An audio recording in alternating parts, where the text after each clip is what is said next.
Diam itu emas, oleh Dharma Suryabumi.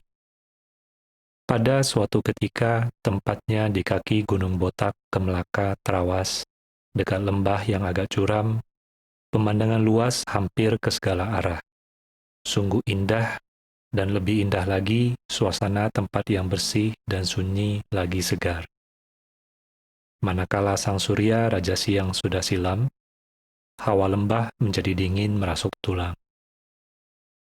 Saat itu ada beberapa penjaga hutan datang dan dimulai percakapan dengan saling memperkenalkan diri.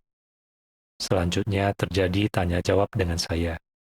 Kemudian pembicaraan beralih ke mereka sendiri, dan saya duduk diam mendengarkan.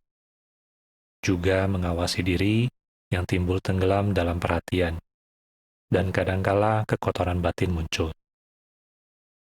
Di akhir pertemuan, salah satu dari mereka berkata, "Bante ini tidak berkata dan tidak bertanya, hanya senyum saja. Khawatir salah pengertian, maka saya menjelaskan keadaan diam tersebut. Diam mendengarkan adalah baik.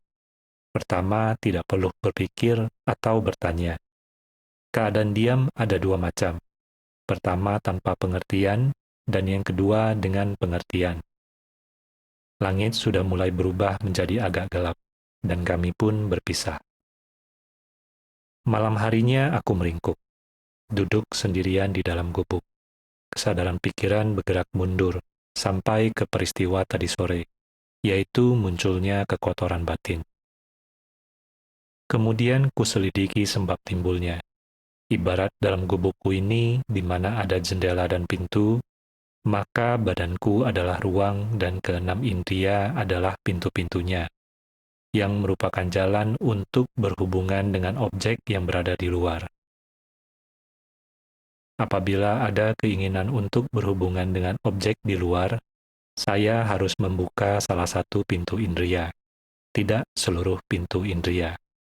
Sebab pada satu saat, hanya satu hal yang dapat diterima oleh pikiran. Dan membuka pintu pun harus ada pengertian. Pintu dibuka sedikit demi sedikit dan berusaha mengerti bagaimana keadaan objek di luar. Bila baik diteruskan, dan bila tidak baik pintu ditutup kembali. Dengan ditutupnya pintu-pintu dan satu pintu dibuka, misalnya pikiran, maka akan dapat dimengerti segala hal dhamma, yaitu timbul lenyapnya segala sesuatu yang bersifat baik maupun yang bersifat tidak baik. Dengan berlatih meditasi, seseorang bisa menyadari bahwa dirinya sedang bermimpi dan tidak terbawa oleh mimpi. Seperti halnya orang yang sedang menonton bioskop. Ia tidak terbawa oleh jalannya cerita, atau emosinya timbul seolah-olah turut bermain dalam film. Begitu juga dalam kehidupan sehari-hari, karena kita mengerti bahwa segala hal yang muncul nantinya akan lenyap kembali.